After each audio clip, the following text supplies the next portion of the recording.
Oke, baik. Assalamualaikum warahmatullahi wabarakatuh.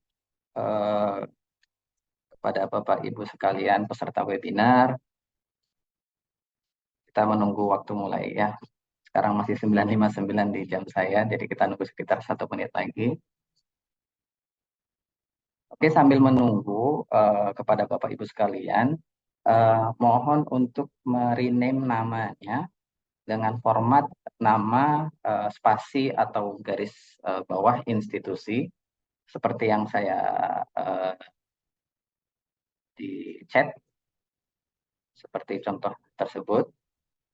Ini nanti akan memudahkan kami untuk apa namanya, ketika ada yang bertanya nanti akan ketahuan siapa gitu. Karena sepertinya ada yang namanya tidak sama dengan yang seharusnya. Oke, baik.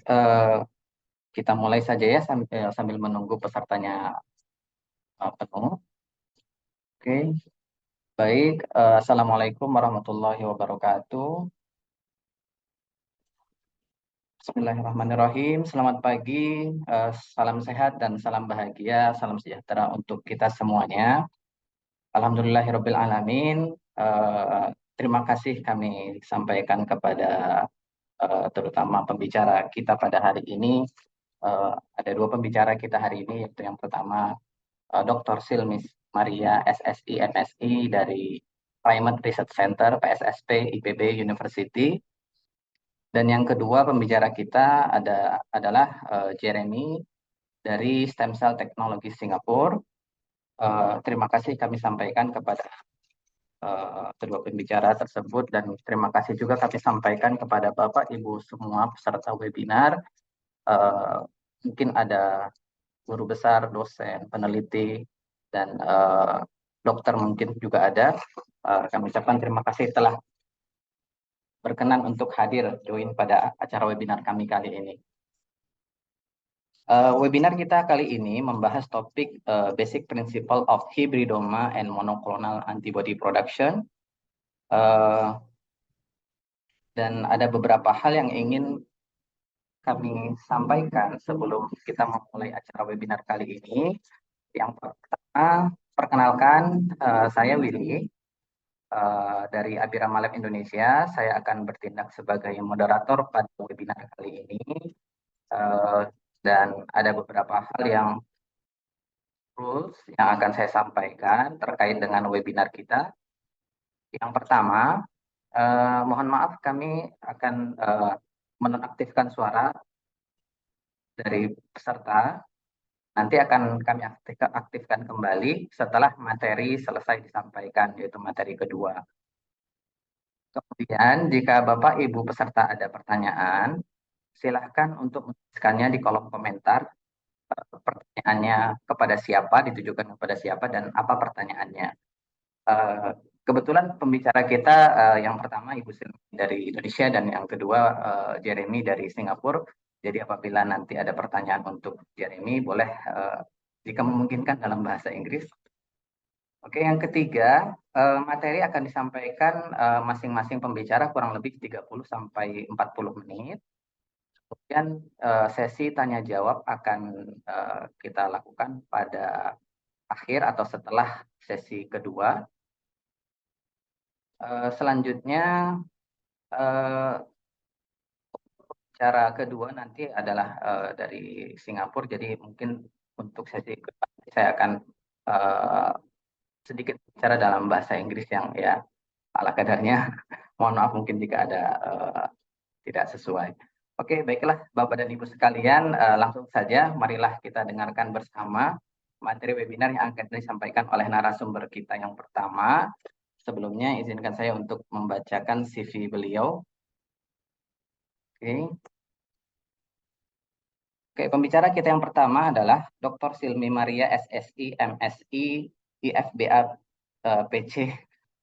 Oke, beliau adalah Kepala Program Biomedis dan Alternate Biosafety Officer Pusat Studi Satwa Primata LPPM Institut Pertanian Bogor.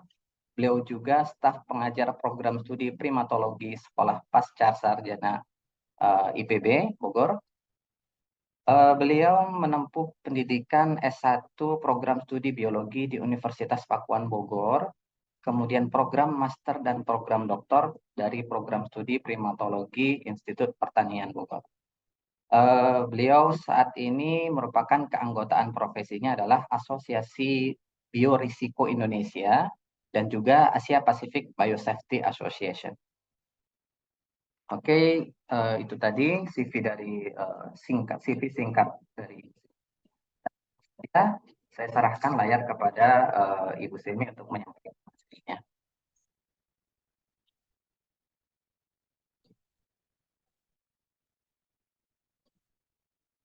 Baik, terima kasih Pak Willy atas perkenalannya.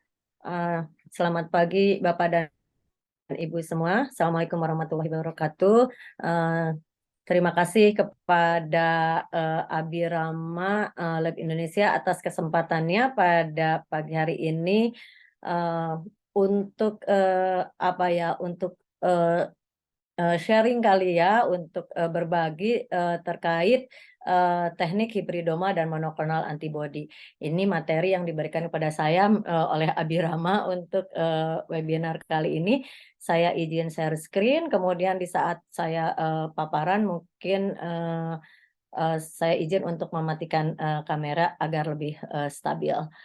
Dan untuk Pak Jeremy, I will deliver the presentation in bahasa, but my presentation, my slide presentation in English.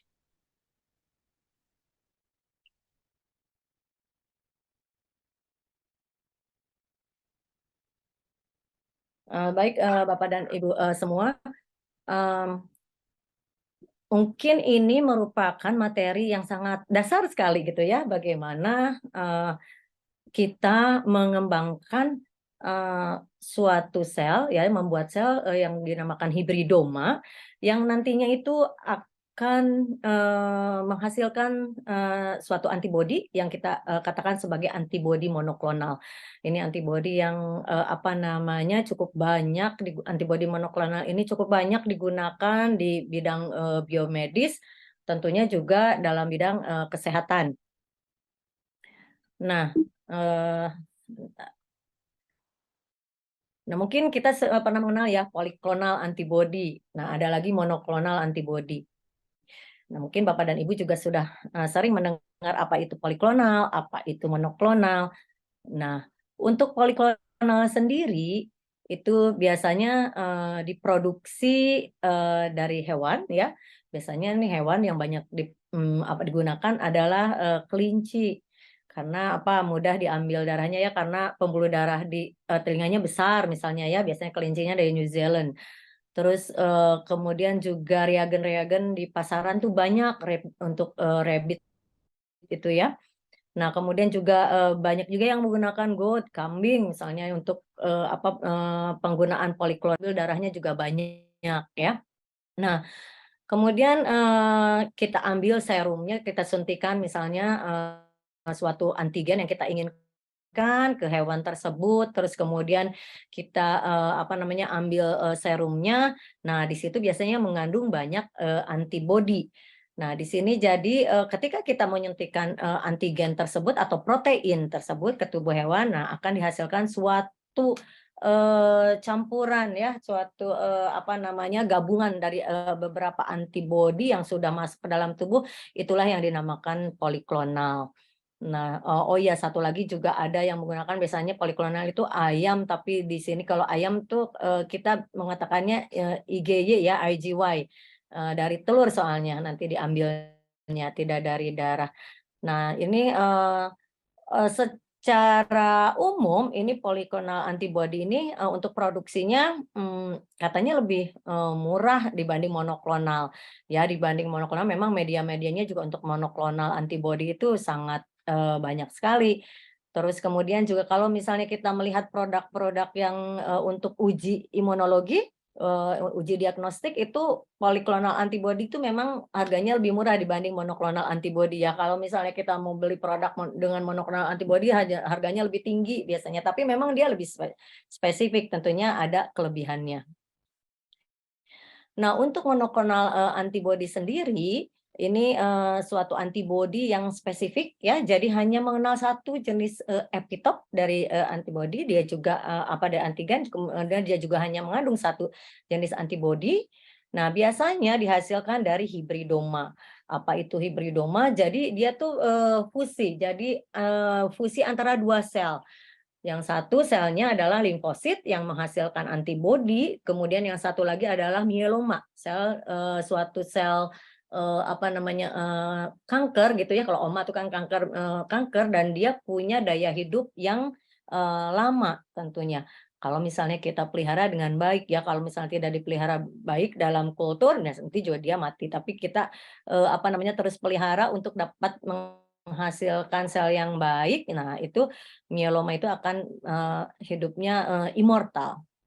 Nah, jadi ketika kita berhasil menggabungkan dua sel itu, maka kita akan memperoleh suatu hibridoma. Apakah hibridomanya itu sesuai dengan memproduksi antibodi yang kita inginkan? Nah, itu kita harus ada uji lanjutannya lagi. Nah, ini yang digunakan ini mielomanya dia tidak mempunyai enzim ini, hiposantin guanin fosforibosil transferase atau HGPRT. Di sini minus ya karena dia tidak punya.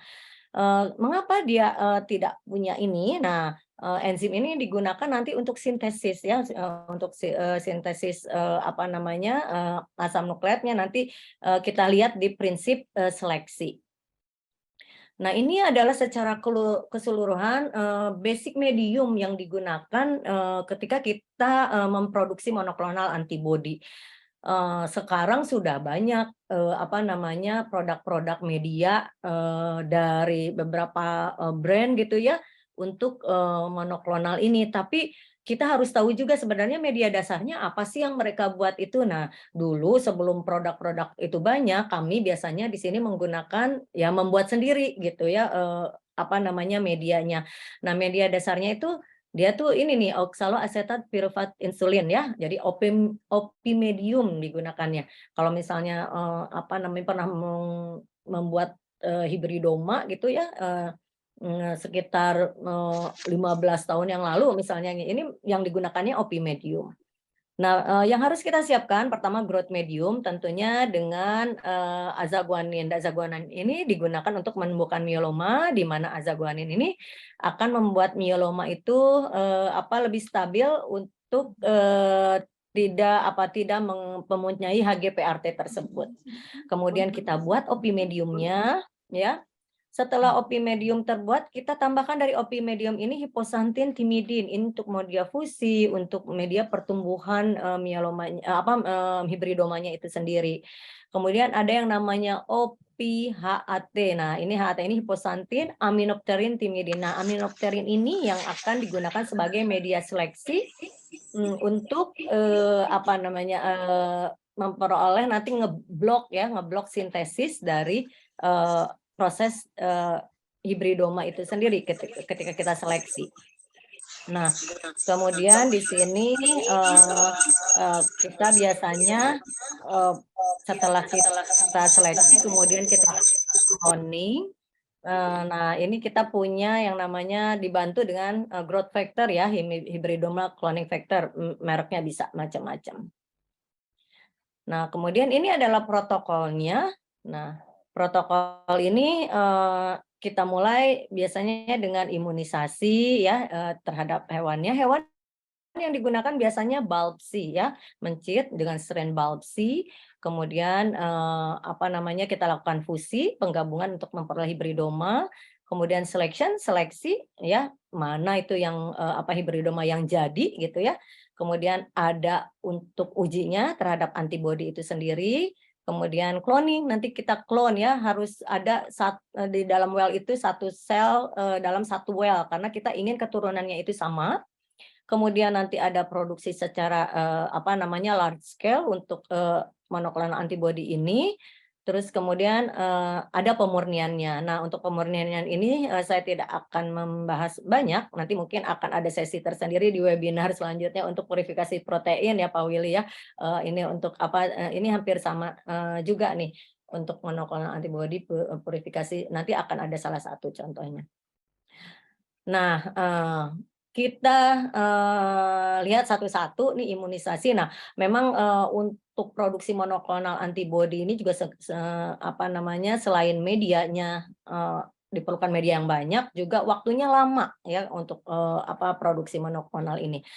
Pertama kita harus mengimunisasi atau menyuntikkan protein tersebut yang kita inginkan, antigen apa yang kita inginkan gitu ya, ke mencit tersebut, ke biopsi tersebut.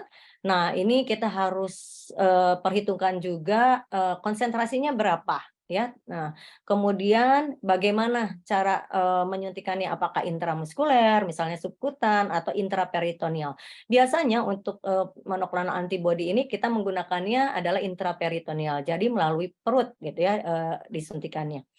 Nah, kemudian rongga perut yang kosong itu, nah disuntikan di situ. Biasanya volumenya kita hanya bisa menginjeksikan tuh paling banyak 100 mikroliter. Nah, di situ harus terkandung antigen yang kita ingin apa namanya aplikasikan itu berapa konsentrasinya, apa 100 mikrogram kah misalnya gitu ya, atau lebih dari itu.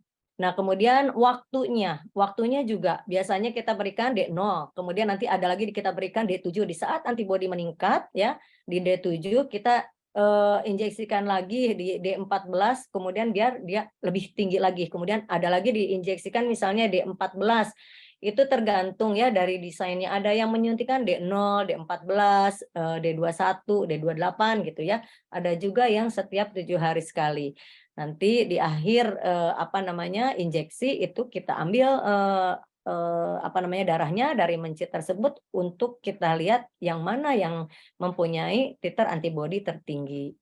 Nah, jadi ini kita suntikan setelah beberapa minggu ya dari immunization, terus kemudian kita lihat biasanya menggunakan ELISA untuk melihat apakah antibodi tersebut apa namanya terproduksi dan seberapa tingginya.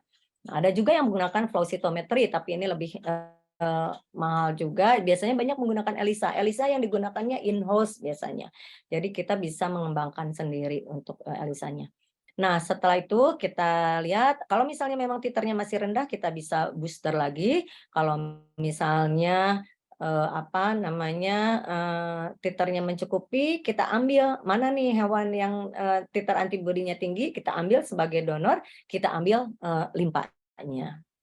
Nah, ini kurang lebih untuk prosesnya ya kita ambil limpahnya, kemudian kita masukkan ke dalam suatu buffer, kita cacah-cacah gitu ya, kemudian kita sentrifugasi sampai akhirnya kita peroleh koloni sel atau misalnya ini adalah limfosit yang kita peroleh dari spleen.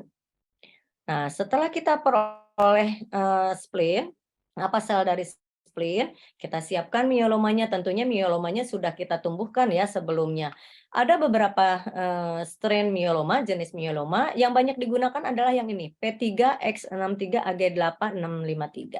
Ini dari mouse ya. Kalau misalnya sampel apa namanya hewannya kita gunakan mouse, biopsi gitu, kita harus gunakan mielomanya juga mouse. Kalau misalnya dari red, kita juga harus gunakan myelomanya red, ya harus sama spesiesnya. Nah, ini juga sama diambil limpanya. Kalau misalnya mau digunakan untuk myelomanya human, ya kita gunakan myeloma yang dari human, tapi kita nggak ambil limpanya ya kalau untuk dapat limfositnya, tapi kita ambil darahnya dari human. Kemudian kita lakukan blood separation untuk ngambil PBMC-nya, baru kita fusi dengan myeloma. Nah, mungkin nanti sebagai contoh dari presentasi ini kami menggunakan contoh-contoh hasil penelitian di Pusat Studi Satwa Primata yang apa namanya sudah dilakukan dan kami menggunakan sel yang ini P3X63AG8653 di mana mielomanya itu adalah HGAPRT yang negatif. Nah, ini kurang lebih morfologinya ya, dia mieloma itu nempel di tempat apa di substrat di tempat tumbuhnya, tapi ketika kita mengelupaskannya tidak perlu pakai tripsin, cukup dikeprak aja atau misalnya di flushing gitu, dia sudah sudah lepas dari tempat tumbuhnya karena dia bukan dari organ tapi dari darah, jadi dia tidak menempel, menempelnya tidak kuat.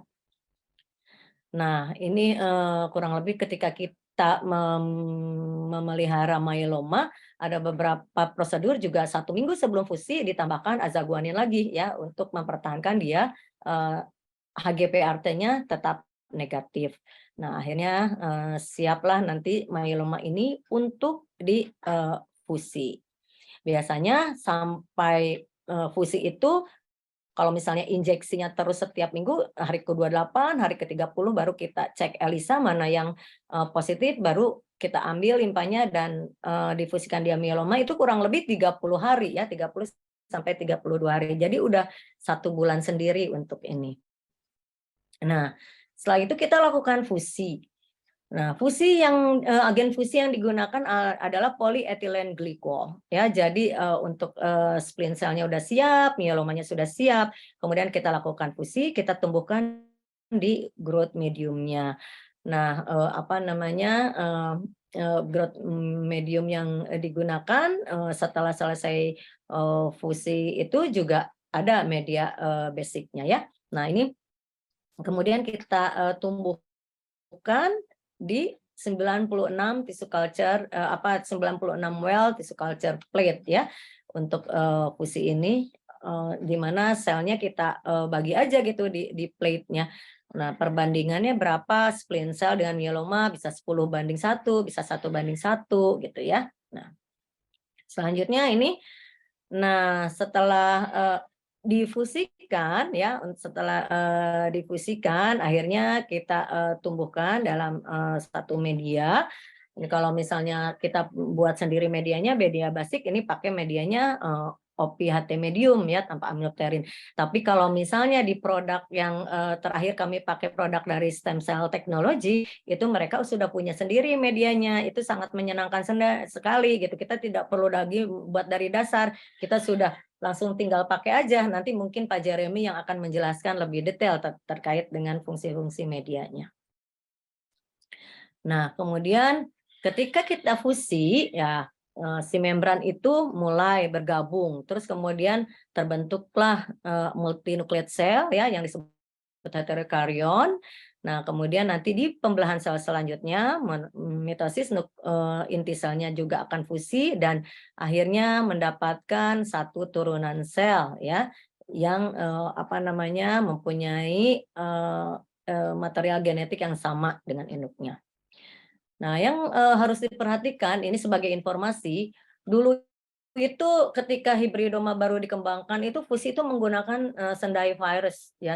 Jadi virus Sendai ini digunakan sebagai agen untuk fusi, tapi dia dari segi hazardnya itu tinggi. Jadi dipilihlah suatu agen, yaitu ketemulah PEG ya, di mana dia juga secara komersial tersedia, kemudian juga lebih lebih murah gitu ya, dan menghasilkan fusi yang sangat baik. Yang harus diperhatikan ketika menggunakan PEG itu adalah konsentrasinya. Nah, ini melalui beberapa biasanya kita melalui beberapa optimasi, jadi tidak langsung gitu ya sebelum hari H-nya yang real sampelnya itu sebelumnya kita biasanya melakukan optimasi dulu menggunakan PEG 30% kah gitu atau 50% atau 40-50%. Ketika kita menggunakan persentase yang lebih tinggi, fungsinya itu jangan terlalu lama ya. Jadi hanya 2 menit kemudian resuspensi, kemudian centrifuge, ganti media. Nah, baru dicuci lagi. Nah, itu nggak boleh terlalu lama. Mungkin hanya 2 menit.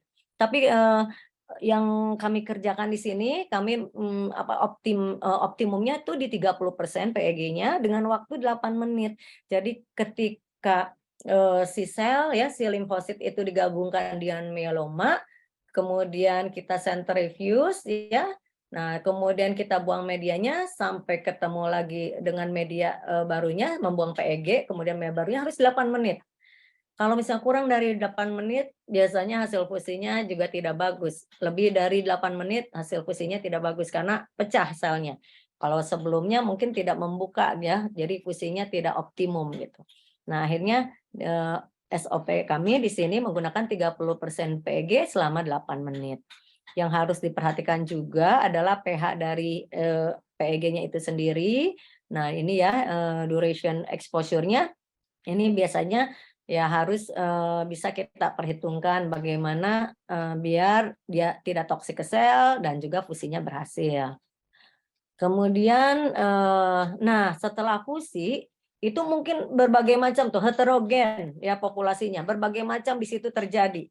Ada fusi B sel dan B sel mungkin, ada fusi yang immortal apa B sel mieloma dan mieloma, atau mungkin ada juga apa namanya B sel dengan yang lainnya dengan apa B sel sendiri.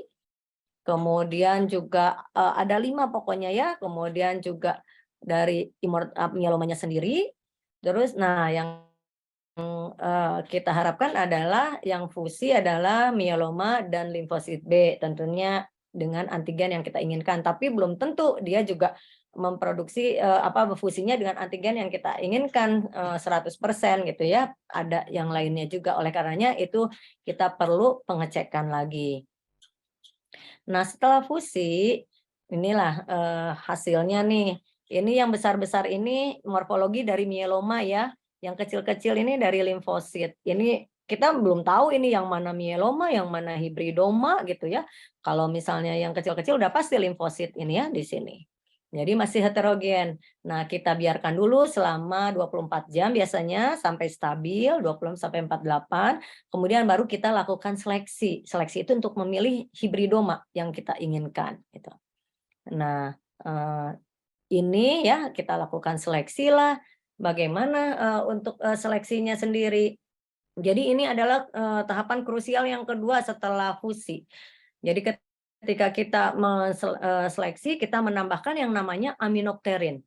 Nah, aminopterin itu jadi ada 2 pathway untuk sintesis asam nukleat itu, ada novo pathway, ada salvage pathway. Nah, aminopterin ini akan memblok novo pathway, di mana dia harus si sel tersebut harus hidup ya menggunakan jalur salvage pathway ini. Sedangkan untuk jalur salvage pathway ini harus punya HGPRT. Nah, sedangkan myeloma nggak punya gitu ya.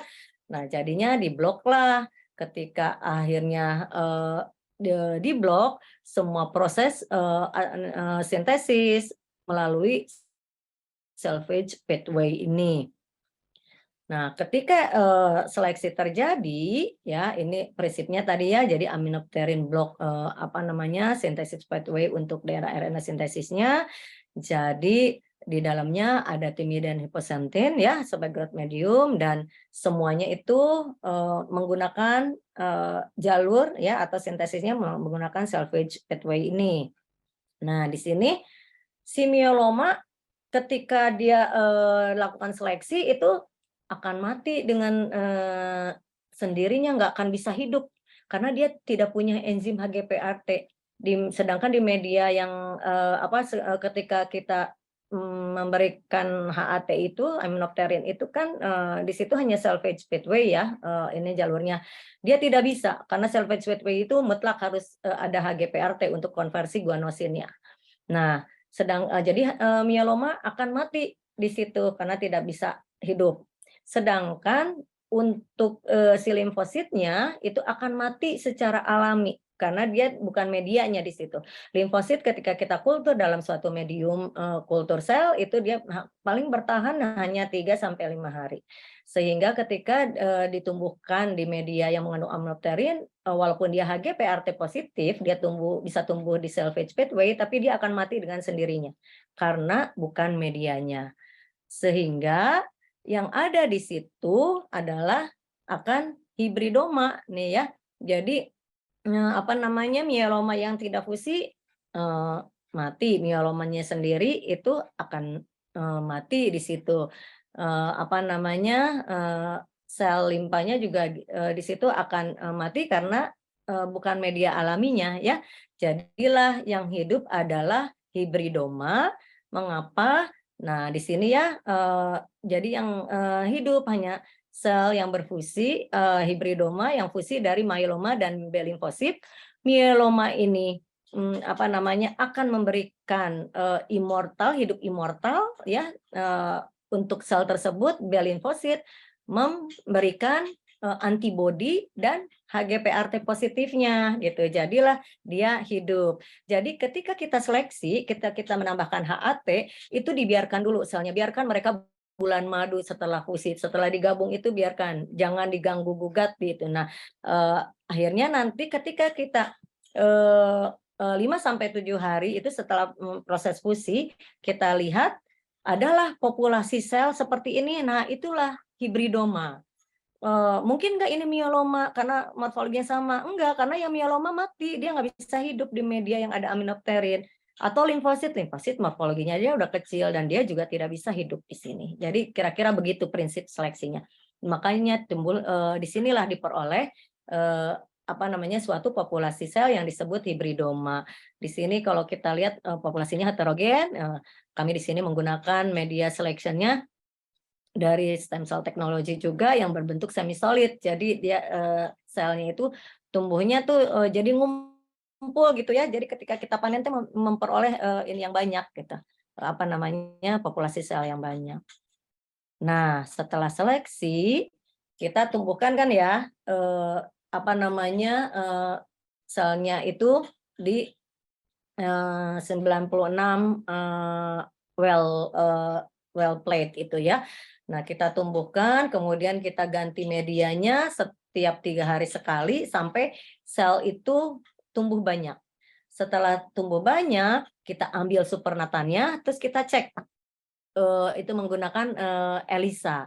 Nah, mana well mana nih ditandain yang tumbuhnya bagus, terus kemudian juga yang diambil supernatannya misalnya well A9, well B10 misalnya gitu ya, atau itu yang harus kita tandai, kemudian kita cek menggunakan ELISA untuk melihat antibodi yang dihasilkan.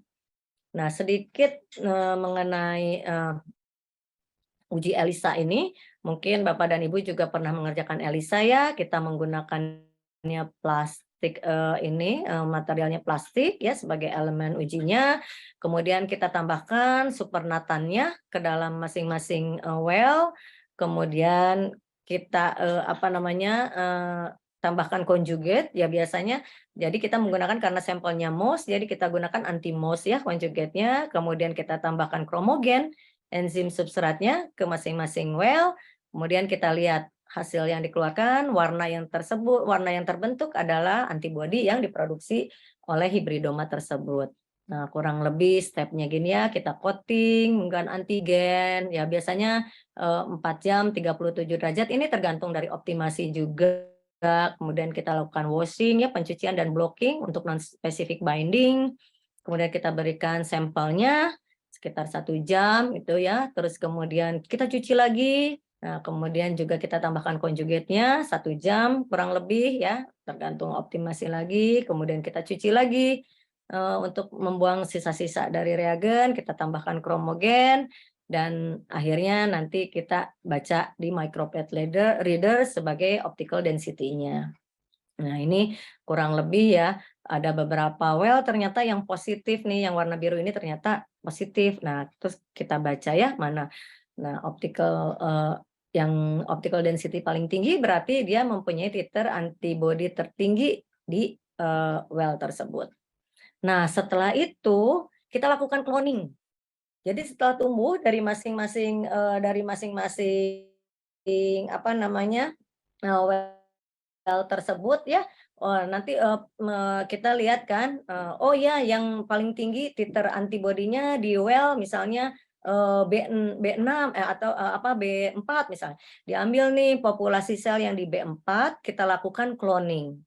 Jadi kita lakukan cloning itu ya menggunakan pengenceran bertingkat. Kita harus gunakan pengenceran bertingkat sampai kita memperoleh dalam 1 mili itu ada 10 sel misalnya ya. Jadi nanti dari jumlah selnya kita lakukan pengenceran bertingkat gitu ya, dari 100 sel per mili sampai nanti 10 sel per mili.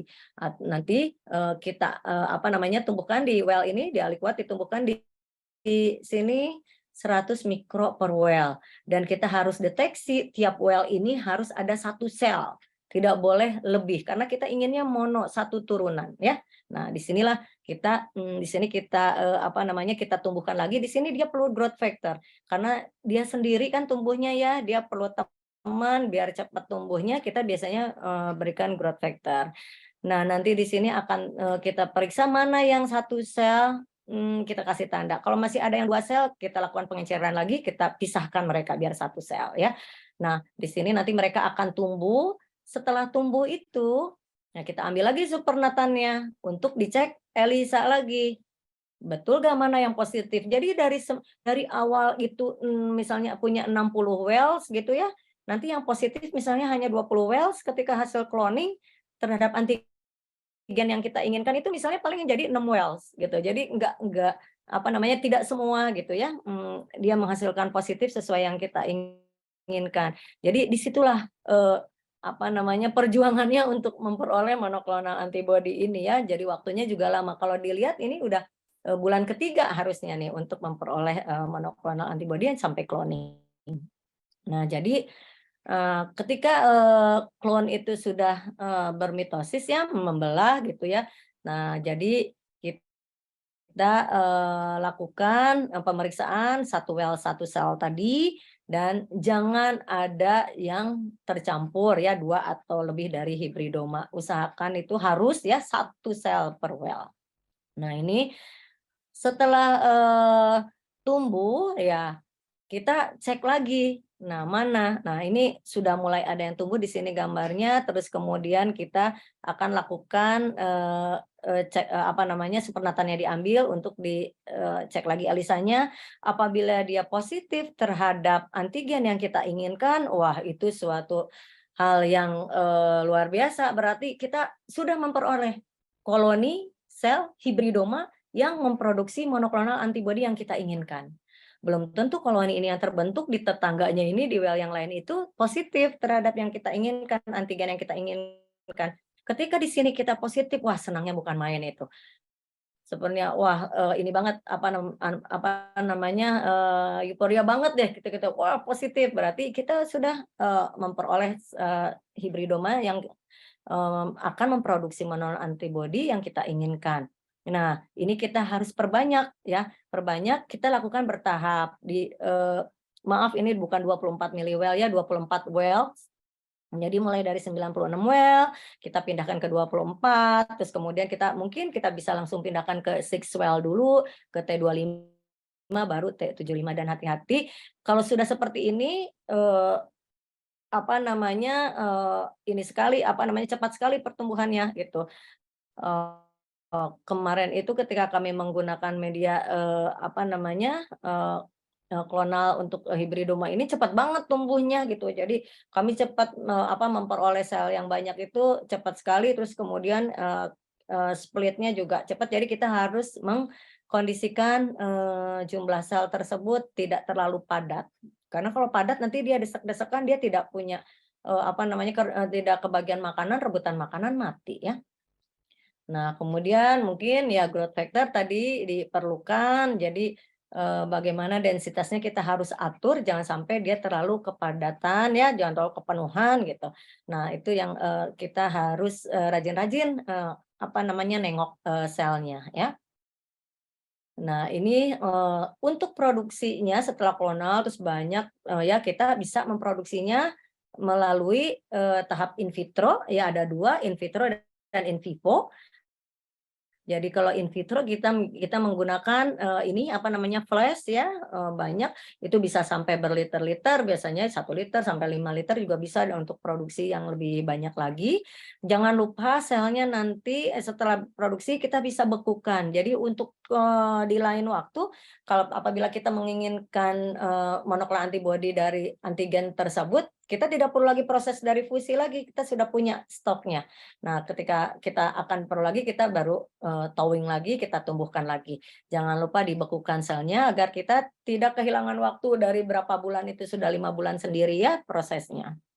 Nah, ada juga secara in vivo perbanyakannya, tapi sekarang ini dihindari karena dari animal welfare itu menimbulkan rasa sakit karena kita menginjeksikan plasmasitoma itu hibridoma itu ya, apa namanya, yang ada sel kankernya. Jadi nanti dia akan membuat cairan. Nah, cairan itu kalau kita ambil itu mengandung monoklonal antibody dan konsentrasinya bisa tinggi. Tapi dalam satu produksi itu untuk mencit itu untuk satu ekor itu hanya boleh 2 kali untuk produksi ya, tidak boleh terus-terusan. Kasihan dia perutnya besar, sakit gitu ya, terus nggak bisa jalan gitu ya. Ini yang normal, ini perutnya jadi gede gini kalau ada asitesnya ya. Jadi ini sekarang lebih banyak menggunakan secara in vitro dibanding menggunakan in vivo mengembangkan di asites. Nah, ini saya selalu kalau untuk yang mengerjakan kultur biasanya saya selalu mengingatkan kalau misal kita ketika memelihara sel culture, baik itu hibridoma ataupun yang lain, jangan lupa kita harus cintai sel kita, kita sayangi sel kita ya. Kemudian kita kita periksa morfologinya setiap hari, terus kemudian bagaimana pH medianya, kemudian cek ada kontaminasi atau enggak. Kalau misalnya dalam satu well itu ada kontaminasi, kita harus buang gitu ya. Ada juga yang mengusahakan memberikan antibiotik agar tidak mengkontaminasi sebelahnya gitu ya. Nah, tapi itu resikonya sangat tinggi sekali. Nah, kemudian dari inkubatornya sendiri dicek CO2-nya bagaimana, suhunya itu sendiri dan water level ya untuk kelembaban dari inkubatornya. Nah, ini yang nggak boleh lupa, singdom lullaby before you go home katanya. Jadi dinyanyiin, diajak ngobrol selnya ya, biar dia senang, biar dia juga ada teman gitu kan ya. Jadi dia juga happy. Kalau kita ngerjain selnya happy, insya Allah selnya juga ikut happy ya. Nah, kemudian ini ada tahap purification, saya tidak akan terlalu banyak membahas ini, saya juga tidak banyak melakukan sendiri untuk purifikasinya, laboratorium yang lain karena saya tukang selnya, jadi nanti ada bagian sendiri yang untuk proteinnya. Biasanya digunakan lebih banyak untuk monoklonal antibody ini adalah kromatografi. Jadi mungkin nanti harapannya mungkin Abirama juga bisa mengadakan ini lagi ya, webinar lagi untuk purifikasi protein misalnya ya, karena itu banyak sekali itu diminati atau sudah mungkin ya, nanti bisa berkembang lagi. Nah, kemudian ini untuk aplikasinya apa saja sih? Nah, ini jadi untuk monoklonal antibody ini lebih sensitif lebih spesifik dibanding poliklonal antibody ya, karena dia hanya mengandung satu jenis antibody, jadi cross reaksi itu bisa dihindari, reaksi dengan yang lain itu bisa dihindari. Jadi ketika yakin nggak kita bahwa kita yang diuji itu protein tersebut? Yakin, karena kita pakai monoklonal antibody terhadap antigen tersebut gitu ya. Nah, ini banyak digunakan juga di diagnostik dan imaging, sekarang digunakan untuk agen terapeutik ya. Untuk agen terapi itu banyak digunakan juga dalam bidang imunologi. Nah, di sini banyak ya bisa untuk identifikasi, untuk uji, untuk teknik purifikasi atau gene identification, ada disease therapy dan tentunya di bidang kimia ya. Nah, ini beberapa aplikasinya banyaknya sekarang untuk cancer ya, seperti yang kalau saya menyebutkan produknya trastuzumab gitu, kalau belakangnya mab gitu pasti dari monoklonal antibody itu. Ini yang banyak digunakan untuk aplikasi untuk terapi ya monoklonal antibody ini selain untuk research. Nah, ini kurang lebih nih yang saya ambil dari jurnal tersebut. Ini ada beberapa application dari FDA yang approve monoclonal antibodies ya untuk terapi, diagnostik. Nah, ini berbagai macam jenisnya gitu. Nah, yang mab ini pasti itu produksinya dari monoclonal antibody. Ini referensi yang saya gunakan dalam menyusun presentasi ini. Terima kasih, mungkin itu yang bisa saya sampaikan, Pak Willy, Pak Heri. Jadi mudah-mudahan waktunya tidak melebihi batas, saya stop share dulu. Baik, terima kasih banyak. Terima Ini kasih. luar biasa sekali. Waktunya alhamdulillah pas, Bu. Nggak sampai 40 menit. Oke, banyak sekali ya yang bisa diambil ya tadi, dari mulai aplikasi antibody itu ternyata banyak sekali, kemudian ternyata panjangnya cara bikin antibodi itu satu jenis antibodi ya Bu ya, dan bisa jadi itu juga belum tentu berhasil segitu lamanya, jadi perjuangannya luar biasa juga. Oke, dan tadi pesan dari Bu Silmi selanjutnya akan ada webinar mungkin mengenai purifikasi protein. Ini kami catat Bu, insya Allah nanti kami akan diskusikan, mudah-mudahan nanti bisa kami aplikasikan. Oke, baik, selanjutnya oke, sekarang kita akan masuk ke sesi yang kedua. Oke. Bapak dan Ibu sekalian, ladies and gentlemen, now for the second speaker, we have Mr. Jeremy from Stem Cell Technologies Singapore. He will bring a topic simplifying and improving the workflows of hybridoma generation and cell line development with the ClonaCell product line. Before we go to the material, let me introduce our second speaker briefly. Okay. Mr. Jeremy is the manager of regional sales for Singapore and Southeast Asia at Stem Cell Technologies. He obtained his PhD in medicine from the Menzies Institute for Medical Research, University of Tasmania, Australia in 2012. And his bachelor degree with honors in life science, as well as a minor in technopreneurship from the National University of Singapore in 2007. Okay, his research interests include neurodegenerative disease, stem cell therapies, immunotherapies, and precision medicine. His technical experience covers cell culture system using specialty media, for example, HPSC, MSC, HSC, T cells, primary neurons, cell line development, column-free immunomagnetic cell separation technology, and high throughput biomolecular techniques, DNA microarray, NGS, qPCR, and ddPCR. Okay, I think that's about Mr. Jeremy. Now we will listen from Mr. Jeremy to his topic. For Mr. Jeremy, the screen is yours. Okay, hey, thanks, Willie. Okay. And I'll try to share my screen. Let me know if you can see my screen, yeah? Yeah. Okay, good. Are you able to see my screen? Yes. Okay, sure, cool. Yeah, a very good morning to everyone, and thanks for taking the time to join me today. I'm Jeremy. I'm from Stem Cell Technologies. I'm the manager for regional sales and for covering Singapore and Southeast Asia. So today I'm just going to share with you the ClonaCell product line on how it could be used to simplify and improve, the workflow for hybridoma generation and CHO cell line development. And I think in Silmi's talk, she has already highlighted a few in detail, like the process of hybridoma generation and the concept behind it, which was very helpful. So I'm just going to work on what Silmi has shared and talk a bit more about hybridoma generation and cell line development. So just a quick introduction on Stem Cell Technologies. It was founded by Dr. Alan Eves around 30 years ago. And when Alan started making specialized media for hematopoietic stem cell research labs in Vancouver. So Stem Cell, we are the biggest biotech company in Vancouver. And as of today, we have more than 2,000 employees and we have more than 3,000 cell biology research products. Our motto is scientists helping scientists. And currently we are setting up an advanced biologic manufacturing facility in Vancouver to support the use of our research use products for clinical and translational research and applications. So we have a global presence. Highlighted in orange are continents and countries in which we have a direct sales office. Likewise, for Singapore, we have a direct sales office. And that is where I'm based in. And through Singapore, we support the rest of Southeast Asia countries like Indonesia, Malaysia, Vietnam, Thailand, and Philippines through channel partners.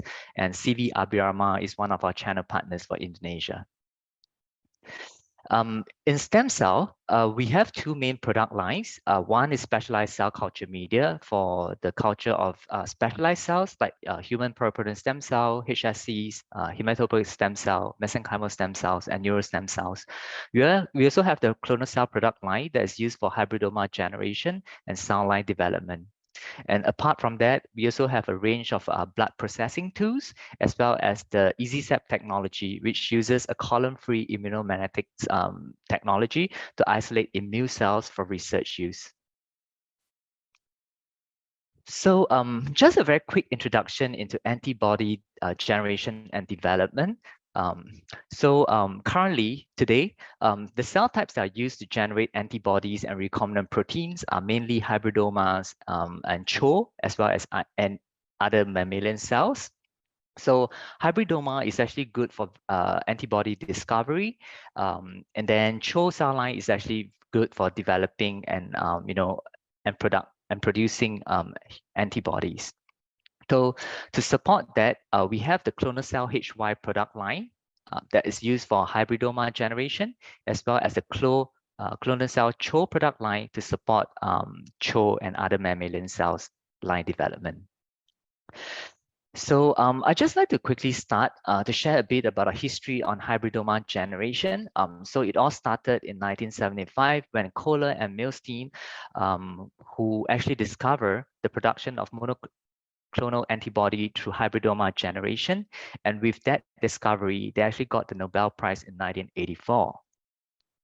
And then this is a table showing you the landmark of antibody development over the years. So in 1975, when hybridoma technology was first discovered, okay, and following on over the past 30 years, there's several landmarks that happen. You know, people are able to discover the first therapeutic antibody, and then along the way, they also found new techniques of producing antibodies. That includes, for example, recombinant techniques, and then people also move to CHO cells, and then there's also like phage display library techniques, as well as more recently, the single B cell antibody technology. And also over the years, people have also generate like more humanized antibody, like chimeras, you know, more humanized and human antibodies using the hybridoma model. So is hybridoma technology, you know, still relevant and useful today? Because it has been more than 30 years since it was first discovered. So if you do a recent, like a journal search, some of the recent reviews actually shared that hybridoma technology is still very relevant, because if you look at the antibodies that are generated for therapeutics, they are mostly still coming from murine hybridomas, as well as it's still one of the leader, is still in its leadership position compared to, you know, the rising technologies. And if you look at the FDA list of approved antibodies for therapy, a lot of them actually still derive from the hybridoma cell technology. So, you know, with improvement in recombinant techniques, people are able to create transgenic mice. And that's why through transgenic mice, people are able to generate like more human relevant antibodies, like chimeric antibodies, humanized and bispecific antibodies. So this table on the right below actually shows you some of the antibodies that are produced and approved by FDA over the years, and what are they being used for. And then following that, I also like to show you that antibodies are also produced in CHO cells. As you can see, all these antibodies produced by the different farmers, the more recent ones are actually used for therapeutic uses. And then on the table on your right, another review has also shows you the various antibodies that are being used for therapeutics at the moment.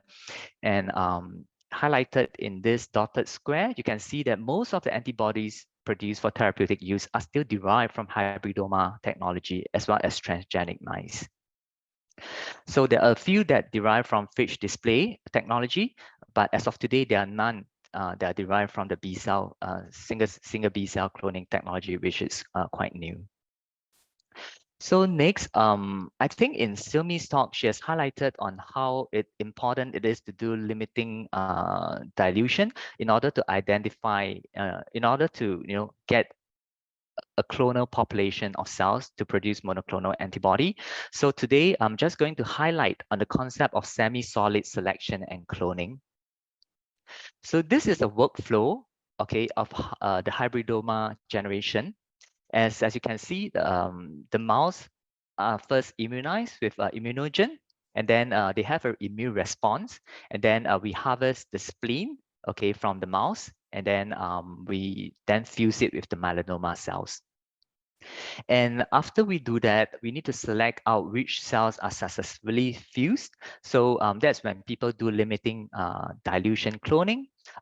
Just a brief introduction on limiting dilution cloning is that, after you fuse the cells, there are cells that are successfully fused, but there are cells that are not successfully fused. So from that liquid culture, you need to pull out the cells that are successfully fused. So to do that, people actually dilute them into like 96 well plates.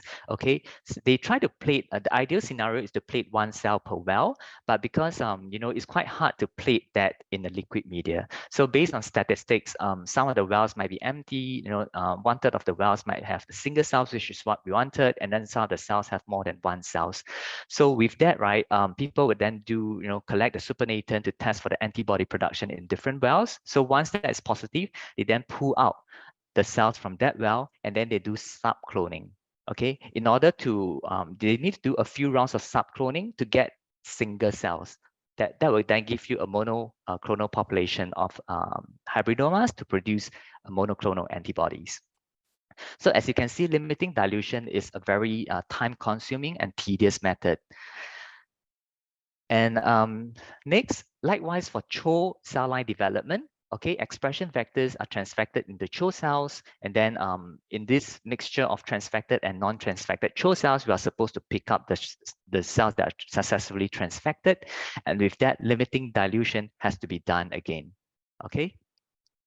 So I'd like to share after we talk about limiting dilution, I'd like to help you understand the alternative to limiting dilution, which is semi-solid media cloning. Okay, so instead of doing limiting dilution to identify the cells that are successfully fused or transfected, stem cell technologies, we actually provide this media, which is semi-solid media. So it's a bit viscous, it's like gel-like. So when you plate these cells, the color cells, as you can see, are the successfully transfected and fused cells. So in limiting dilution, you see all these they're liquid. That's why the cells are all mixed together. And you have then got to aliquot them into the 96 well plate. Hopefully like you get 1 cell per well, but often it's not the case. And that's why you have to do a lot of subcloning after that to get it, which is time consuming. But with semi-solid media, you're able to then plate it into the semi-solid media. And then with that, right, because the viscosity of the media actually immobilize the cells after it's being plated. And then if you incubate it for the next 10 to 14 days, you can then see colonies starting to form from that 1 single cell that is being plated on the semi-solid media. So in this case, as you can see in this picture, so this is after like 10 to 14 days, all these colonies that you see are actually derived from single suspended cells. And with that, right, the media that we offer also have like selective agents, and it's also rich in nutrients to help you select the hybridomas that are expressing your protein of interest. So in this case, in a single step, okay, you're able to select and clone the hybridomas that you are looking for. So using a semi-solid media, it actually helps to reduce, the subcloning steps that you often do with limiting dilution, and that helps to save significant time and resources.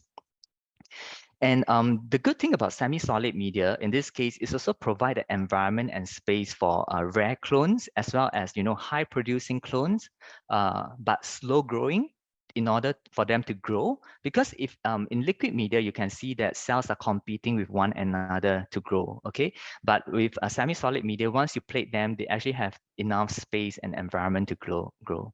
So for hybridomas, right, some of them, they grow very slow, but that does not mean that they're not good.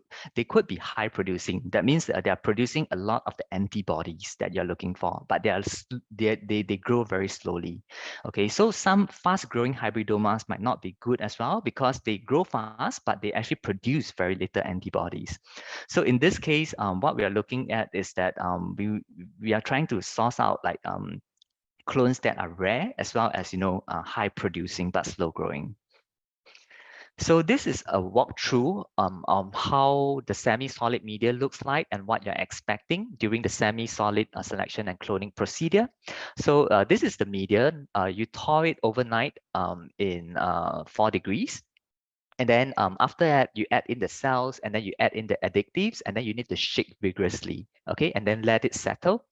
And after that, you can then plate it on the 100 mm dish, as you can see here. It's a bit viscous, it's gel-like. So the suspended single cells are then immobilized in this semi-solid media. And then you put it into the culture hood with a tray of water, and then you let it incubate for 10 to 14 days undisturbed. And after 10 to 14 days, you can actually see all the colonies starting to grow. So all these colonies, right, there's a high probability that they're all growing from a single cell, okay? So with that, you know, in a single step, you're able to grow, you're able to harvest colonies with a high probability of monoclonality.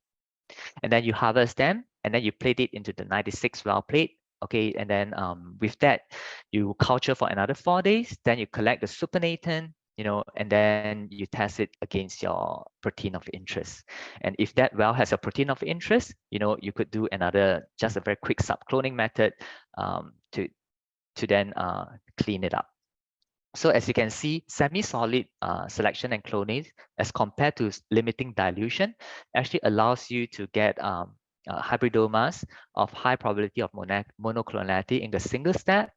It reduces the need for subcloning to achieve monoclonality, and it supports low-growing but high-producing clones, which are often, you know, could be missed if you do limiting dilution.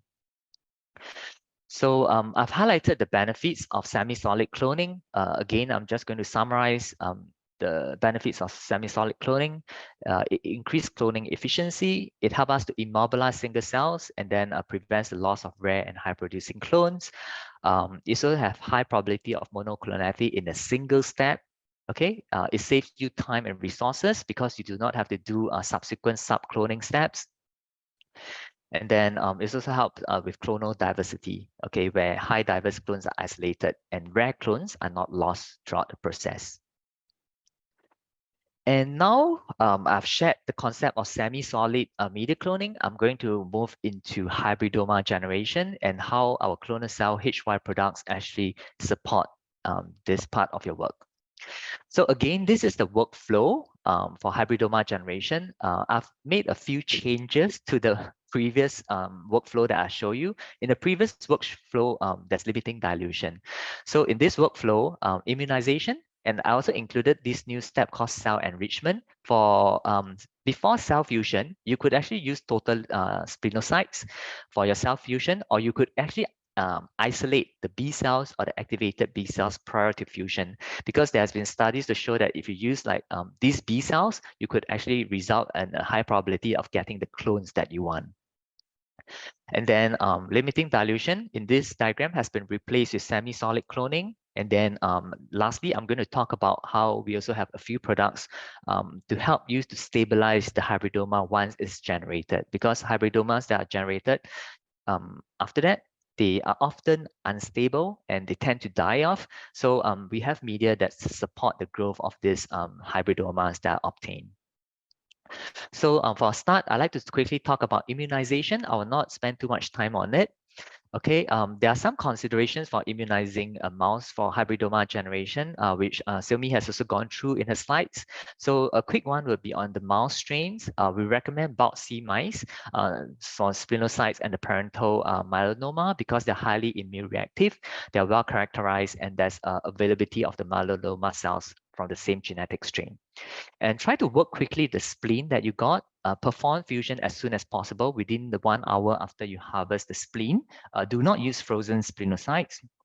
And next, the types of immunogens, you know, such as proteins, you know, cell lines or plasmid or DNA that you inject into the mouse to mount an immune response. Okay, and different immunogens could elicit like different responses, and it could also influence class switching. And next, adjuvants. So with that, if you want a stronger immune response, you could actually add adjuvants in some of the injections that you give to the mice.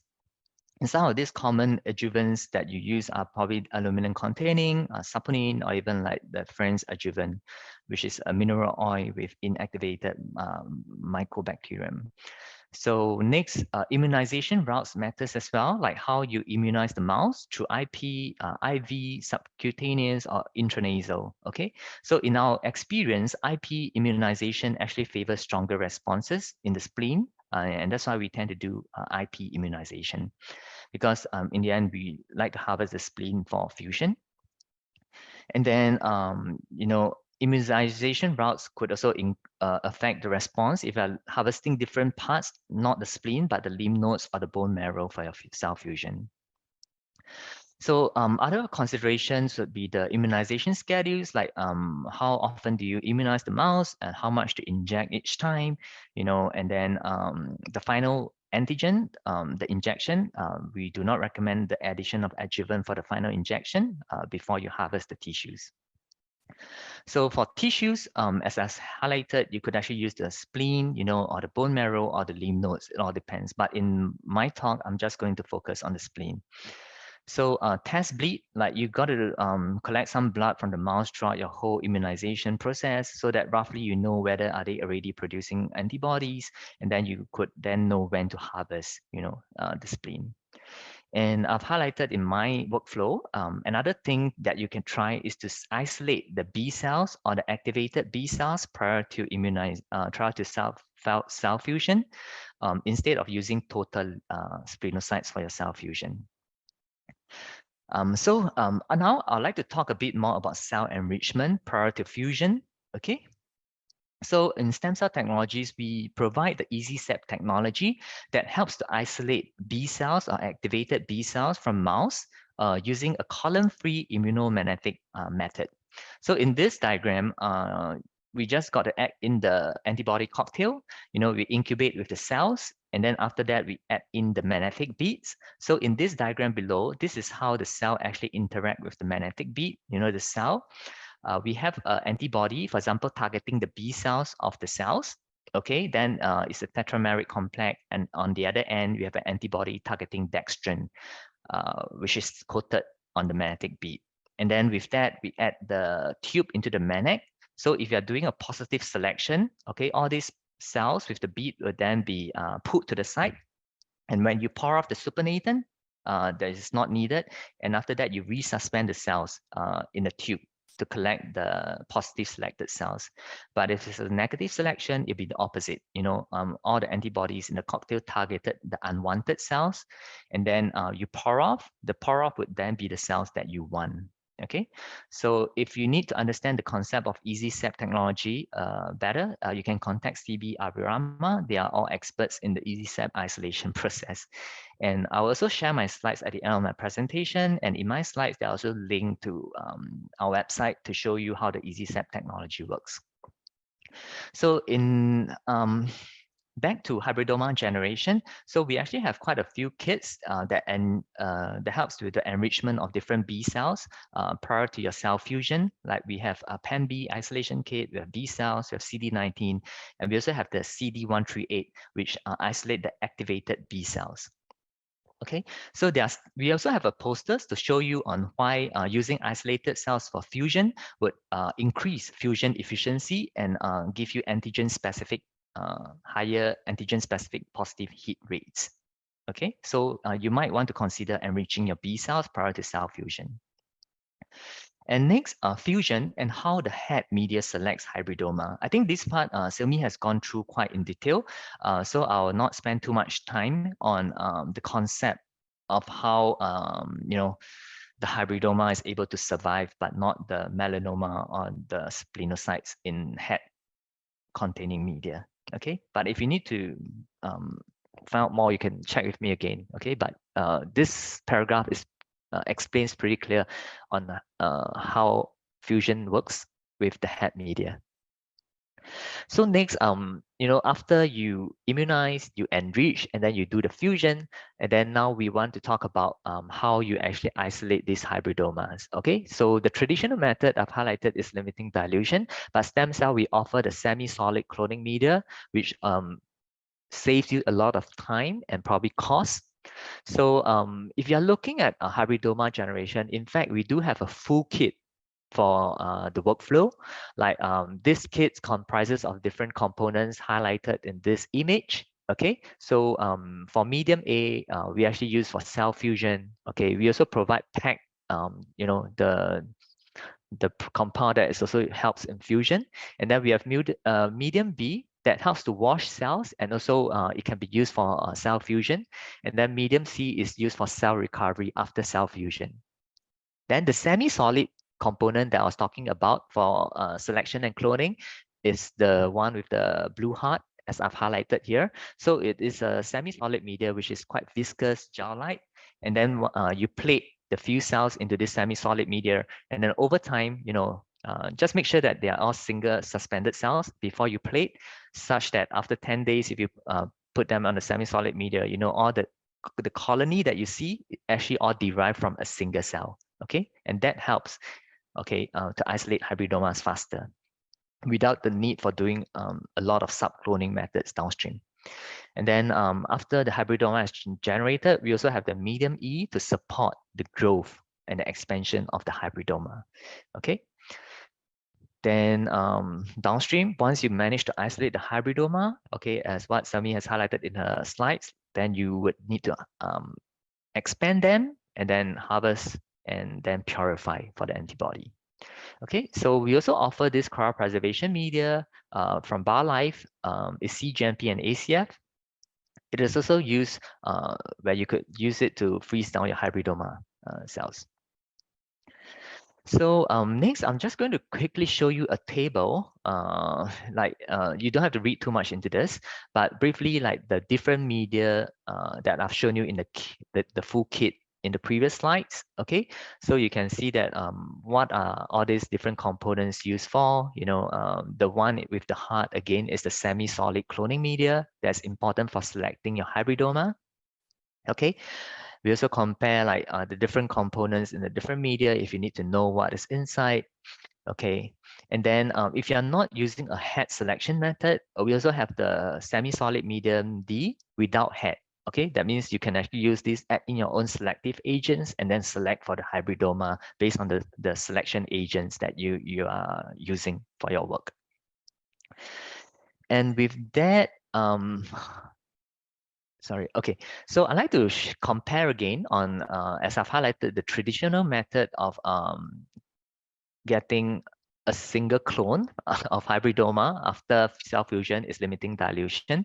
As you can see, it could take up to 31 days for you to screen and to get like single population of like cells to generate monoclonal antibodies. But with the semi-solid media, okay, it actually removes the time, the bulk of the time that you spend on limiting dilution, and it shortens the protocol to 21 days. Okay, and if you need to see, there's a video that recaps the process of semi-solid media cloning. Okay, here.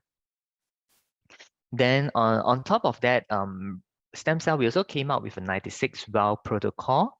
Okay, so instead of plating the semi-solid media in a 100 mm dish, you can actually plate them on a 96-well plate. And then with that, you can select and clone. And then if you need to test, you can just add the medium E onto the semi-solid media and then incubate for a few days. You then harvest the supernatant straight for testing. So with the 96-well plate protocol, you can actually shorten it even shorter to 14 days. Okay.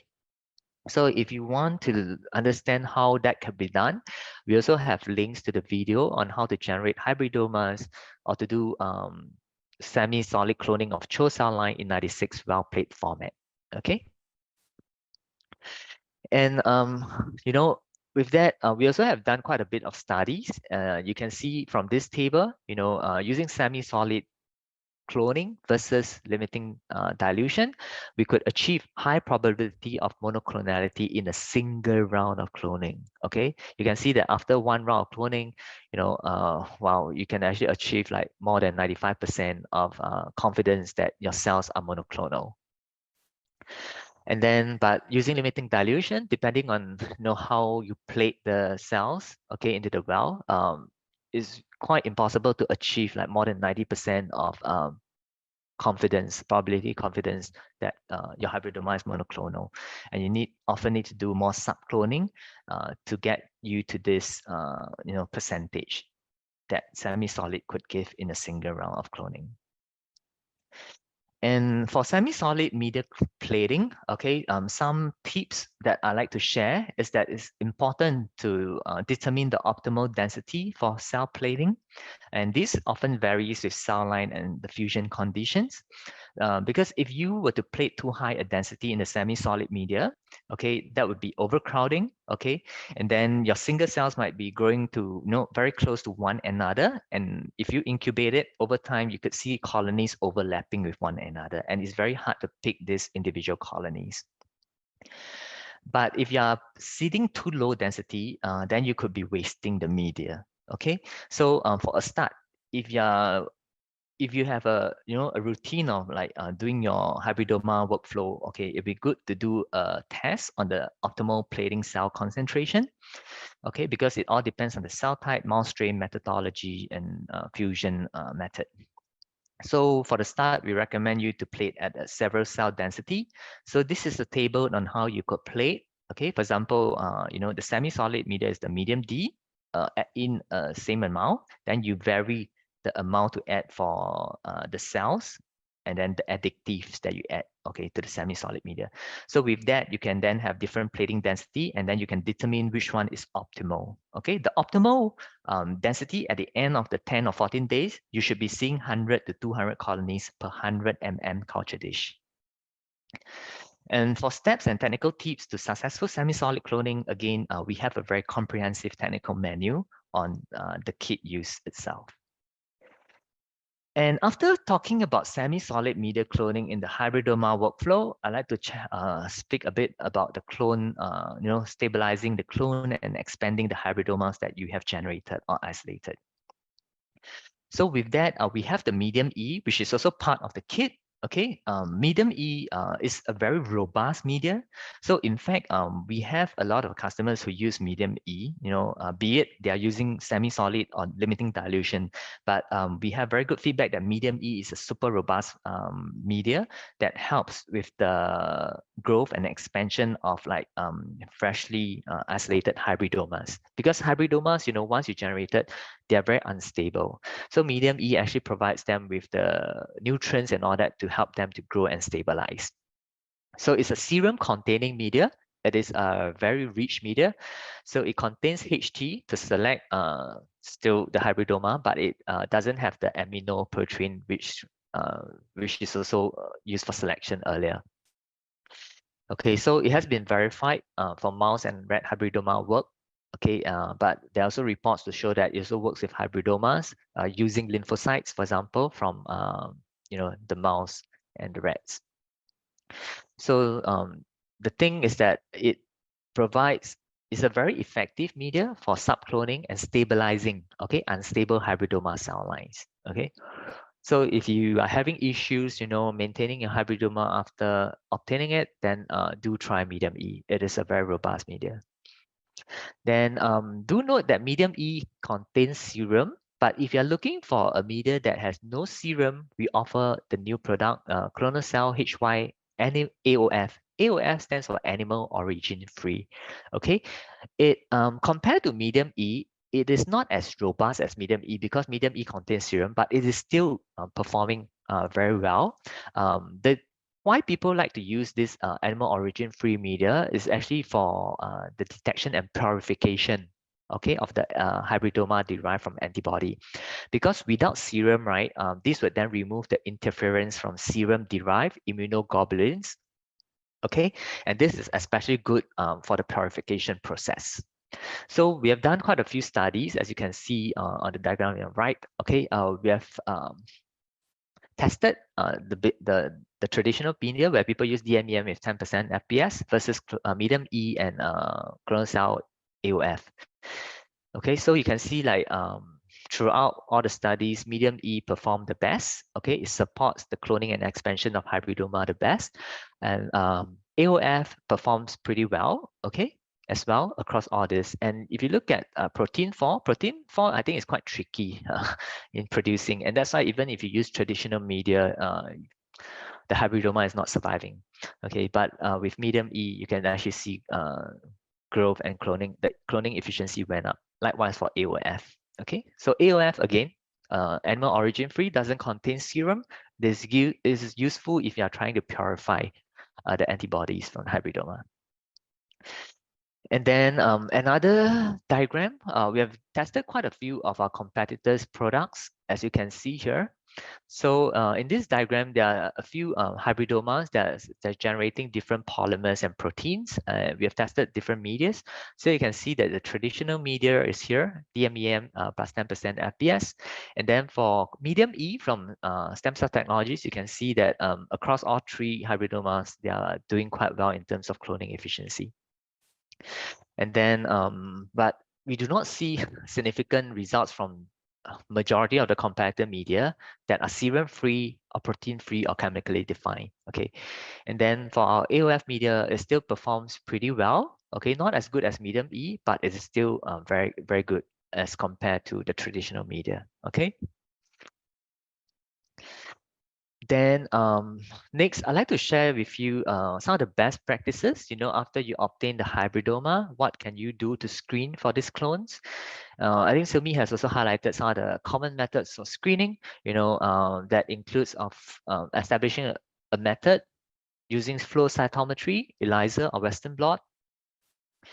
Okay, and then you can also perform a preliminary screen step to expand the positive hybridomas. Okay, and then do a second round of confirmatory test, because sometimes they could, just to make sure that the cells is stable. Okay, you may observe a different results in the confirmatory test because there's the unstable nature of the clones, and that's why we want to do a second round of confirmatory.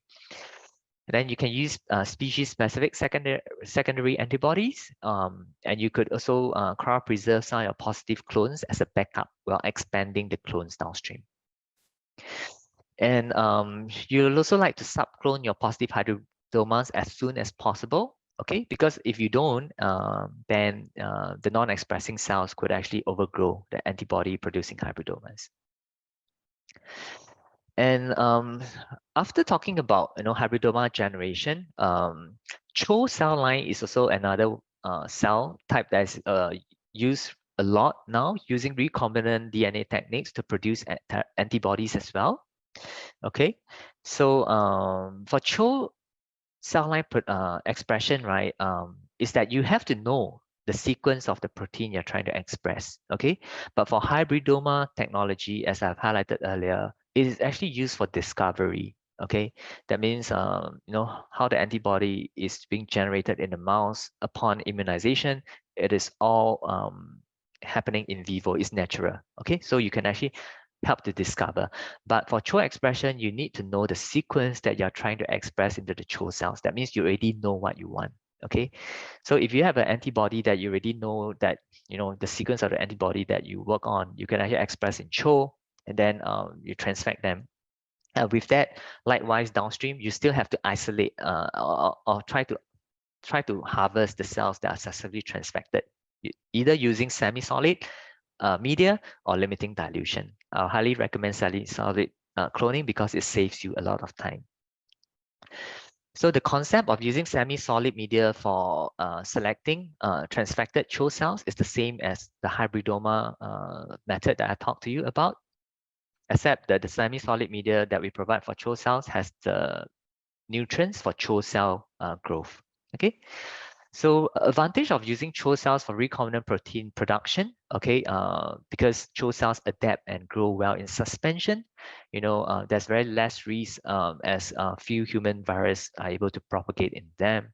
They are able to grow in serum and chemically defined media, okay, because a lot of cells, if you give them this sort of media, they'll die, but CHO cells is able to survive, which is good. And using serum and chemically defined media, you also help with the purification step downstream. And most importantly, in CHO cell line or mammalian cells, there's post-translational modification, because these modifications are probably something that makes the antibody active. Okay, and also they give you a higher yield of recombinant protein.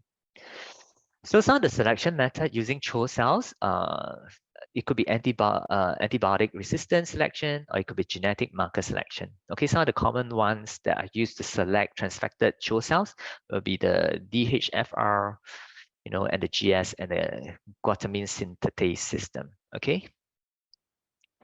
So again, we have different medias for semi-solid cloning of transfected CHO cells. We have chemically defined, animal component free, and serum component containing. So here I'd like to explain a bit more about all these terminologies, okay, because it might sound a bit confusing for everyone. So serum containing means that it contains either animal serum like FBS, okay? And then animal component free means it doesn't contain animal or human components. They are all recombinant proteins, okay, in the media. Okay, recombinant proteins are proteins that are generated from cell line. Okay, but these are some of the factors, growth factors that help CHO cells to grow. Chemically defined, that means it has no protein at all. Okay, in this media, they are all chemicals. Okay, so if you're talking about performance, I would say serum containing media performs the best because it has a lot, it's very rich in nutrients, followed by animal component free, and lastly chemically defined. But chemically defined is that it's good because it has no protein, so it doesn't interfere, downstream of your antibody selection and cloning. But depending on what you need, we have different, we have semi-solid media for that's chemically defined, animal component free, and serum component containing.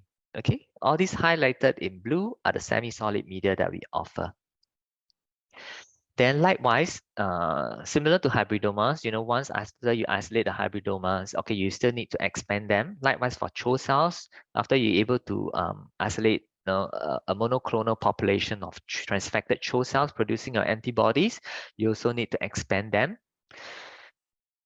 Okay, so this table just shows you the different components of all the different CHO media that we have for semi-solid cloning, as well as some of the media that is used to grow CHO cells after you got the transfected CHO cells that you need. So stem cell, we offer this liquid media. It's called a CHO liquid media. So this is a liquid media that you could use to expand the transfected CHO cells. Then we also have this CHO ACF supplement. So these supplements actually increase the cloning efficiency. You can add this supplement into the liquid media that we offer, or if not, you could also add this supplement into some of the existing media that you use from our competitors. Okay, but if you look at this diagram here, you see CHO-S and CHO-K1 are some of the more common CHO cells used for cell expression. As you can see, with the addition of the CHO ACF supplement, you could actually push up the cloning efficiency by a significant fold. Okay, be it medium one is our chemically defined liquid media, but we also tested a few competitors media from Gibco and Lonza. Okay, so be it you're using our media or using competitors media, you could actually add in this CHO supplement to help to push up the cloning efficiency after you get the transfected CHO monoclonal population of these transfected CHO cells that you need to produce antibody.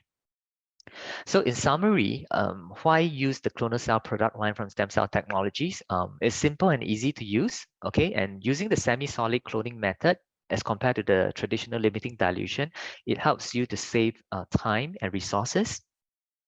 It helps, it also gives you an easy way to identify, the hybridoma or the transfected CHO cells that you're looking at to give you monoclonal population of like these cells.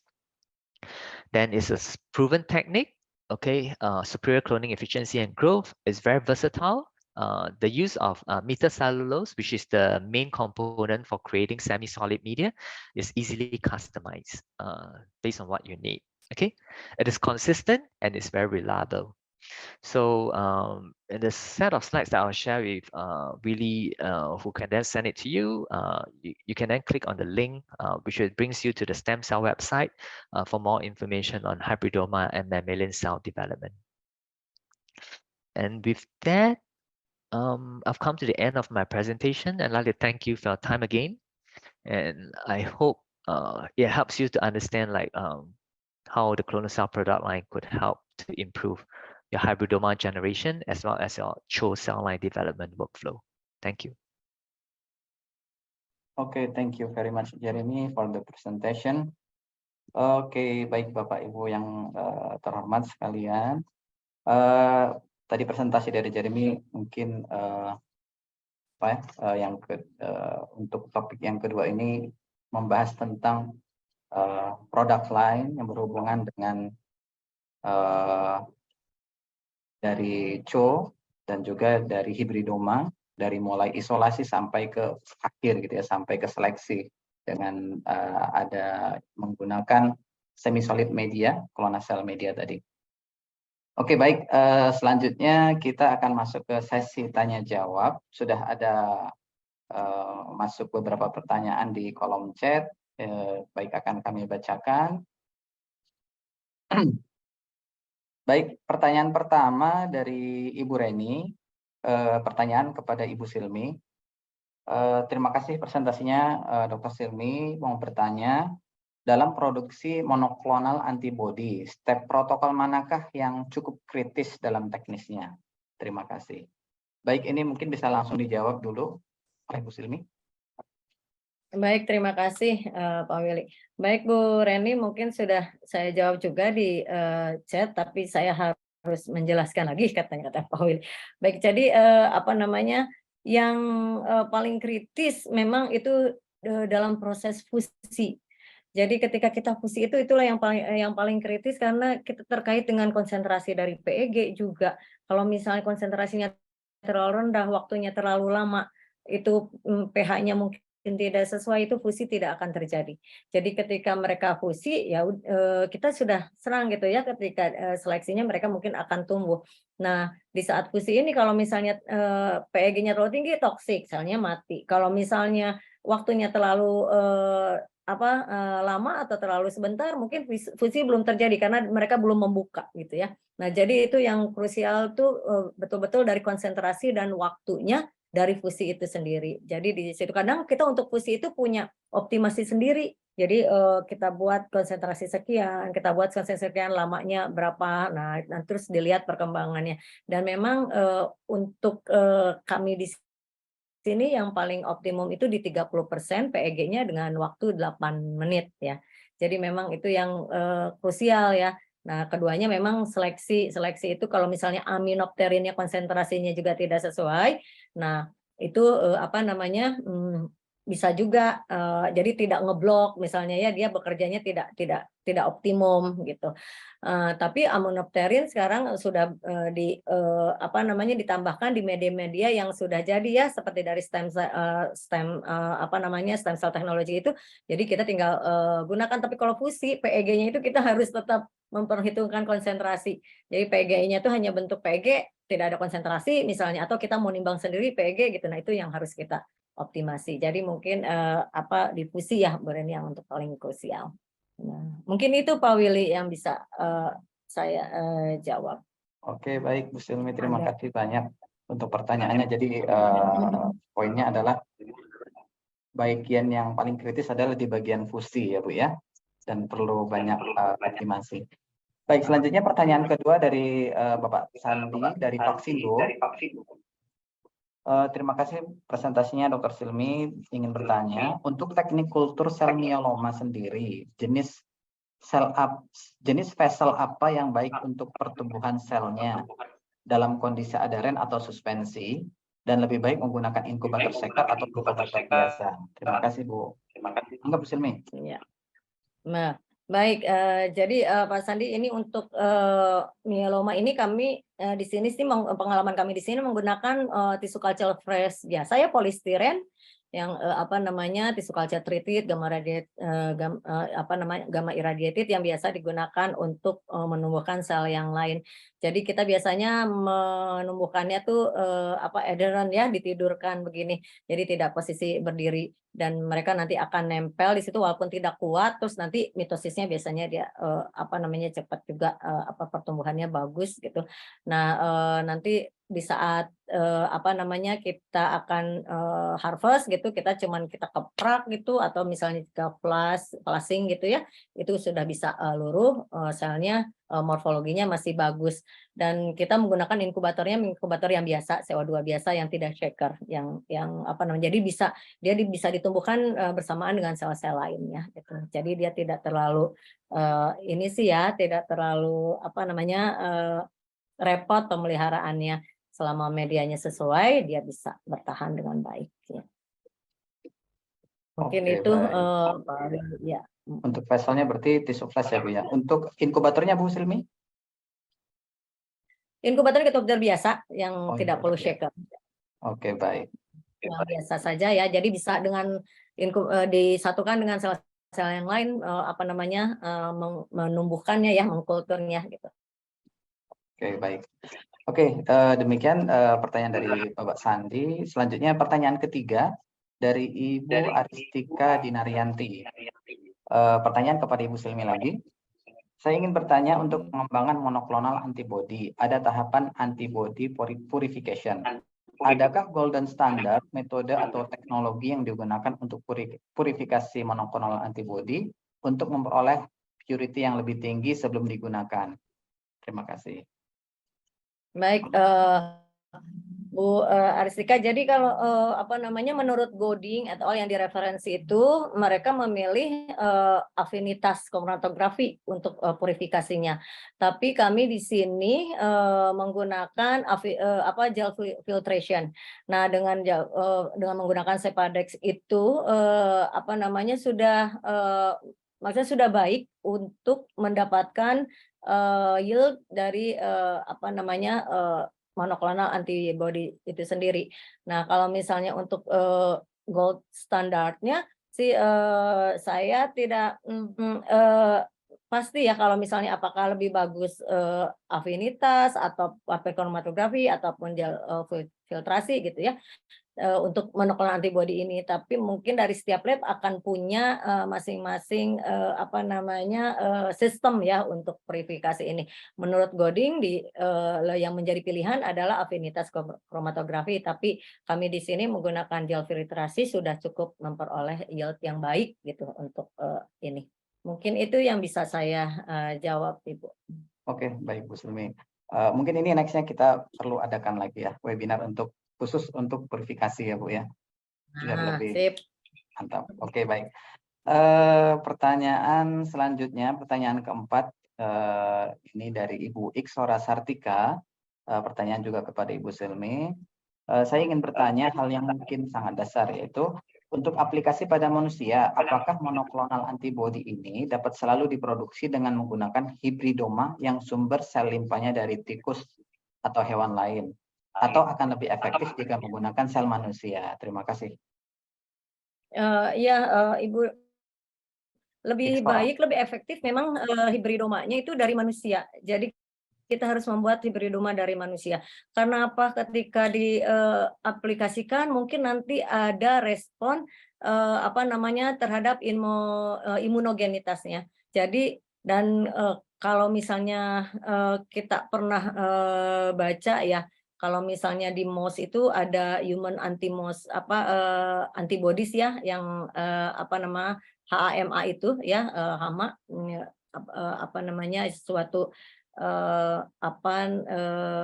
human antibody. Nah, itu biasanya suka mempengaruhi dalam pengujiannya gitu. Nah, jadi memang yang lebih efisien, lebih baik untuk aplikasinya menggunakan hibridoma dari manusia lagi gitu. Jadi menghindari imunogenisitasnya, kayak faktor immunogenicity juga apa namanya menghindari faktor-faktor lain yang nanti di saat pengujiannya akan mengganggu. Dan memang sudah ada juga sih lombanya ya. Oke, Itu mungkin Pak Willy yang bisa saya sampaikan. Oke, baik Bu Silmi. Sebelum lanjut ke pertanyaan selanjutnya kepada peserta, jika ada yang ingin bertanya secara langsung boleh langsung apa namanya unjuk tangan gitu ya untuk bisa bertanya langsung misalnya. Oke, selanjutnya pertanyaan kelima dari Ibu Nora Ertanti. Pertanyaan kepada Ibu Silmi juga. Saya ingin bertanya untuk quality control sel hibridoma yang berhasil fusi selain dilakukan pengecekan antibodi pada supernatan yang dihasilkan menggunakan ELISA, apakah ada pengecekan yang lainnya? Ya, baik. Jadi untuk apa namanya untuk pengecekan ini untuk apa namanya quality control ya. selain memang menggunakan ELISA tadi pengecekan antibodinya, tadi juga bisa flow cytometry juga, terus bisa juga menggunakan Western blot tadi yang disampaikan oleh Pak Jeremy ya. Nah, selain itu juga kita tentunya jangan lupa quality control terhadap selnya itu sendiri, kondisi selnya, morfologinya bagaimana, apakah misalnya dia masih bulat, terang, cabi gitu ya, terus atau misalnya sudah menciut gitu. Nah, itu harus kita lihat juga, kemudian kita harus cek viabilitasnya seperti apa, masihkah dia di atas 80% gitu ya. Nah, kemudian juga ya morfologi, viabilitas dari sel itu, dan mungkin ya itu dua yang pentingnya selain pengecekan antibodinya, jadi bagaimana viabilitasnya, mungkin kalau bisa dihitung population doubling time-nya juga lebih baik atau recovery rate-nya ya. Tapi biasanya itu selain produksi antibodi, yaitu morfologi dan viabilitasnya yang harus kita terus kontrol ya sebagai untuk menghasilkan monoklonal antibodi yang baik. Gitu.